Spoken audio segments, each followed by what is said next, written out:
Hello दोस्तों, आपका स्वागत है हमारे चैनल की दुनिया में।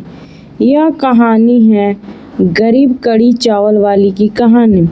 गांव के किनारे पर एक छोटी सी झोपड़ी में थी जहां रहती थी राधा, एक गरीब मगर मेहनती और दिल से अमीर औरत। उसके पति का कई साल पहले देहांत हो चुका था और वह अकेले ही अपनी 8 साल की बेटी परी को पाल रही थी। राधा के पास जमीन थी ना दुकान, लेकिन था तो सिर्फ एक हुनर, स्वादिष्ट कढ़ी चावल बनाना।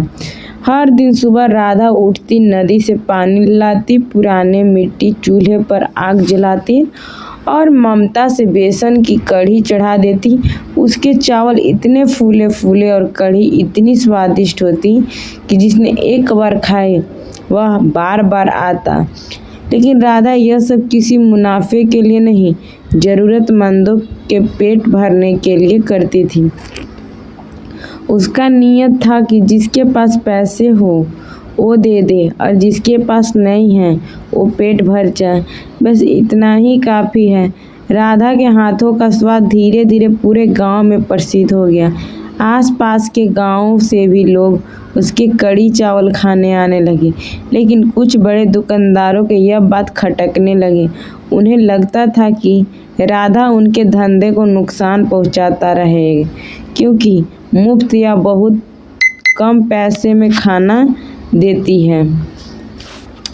एक दिन गांव के एक अमीर दुकानदार ने पंचायत में शिकायत की, ये औरत हमारे व्यापार को खत्म कर रही है। अगर इसे नहीं रोका गया तो हम सब भूखे मर जाएंगे। पंचायत बैठी, राधा को बुलाया गया। सबके सामने सर झुकाए वह खड़ी रही, मगर उसकी आंखों में आंसू नहीं थे। उसने बस इतना कहा, मैं किसी का धंधा छीन रही, मैं बस भूखा मिटा रही हूँ। मैं खुद भूखे देती, इसलिए किसी को भूखा नहीं देख सकती। वहाँ बैठे सरपंच तो खुद एक समय गरीब रह चुके थे। बोले, राधा का काम व्यापार नहीं, सेवा है, और सेवा को रोका नहीं जा सकता, बल्कि हमें चाहिए कि हम सब मिलकर हमें बढ़ावा दें। उस दिन के बाद पूरा गांव राधा के साथ खड़ा हो गया।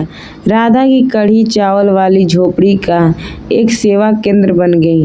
लोग दान देने लगे, कोई चावल, कोई सब्जी, कोई पैसा। शहर से भी लोग आने लगे। मीडिया में उसकी कहानी छपी, कढ़ी चावल वाली जो भूख मिटाती है बिना दाम के। धीरे धीरे उसकी बेटी परी भी बड़ी हुई और माँ के रास्ते पर चल पड़ी। उन्होंने मिलकर गांव की कई औरतों को साथ छोड़ा और एक छोटा सा सामुदायिक रसोई बना दी, जहां हर रोज सैकड़ों भूखे लोगों का पेट भरता। राधा अभी भी वही सादा कपड़ा पहनती थी, वही चूल्हे पर बैठती थी, लेकिन अब वह गांव की माँ बन चुकी थी। जिन लोगों ने कभी उसके काम को रोका था, आज वे ही उसके पैर छूते हैं।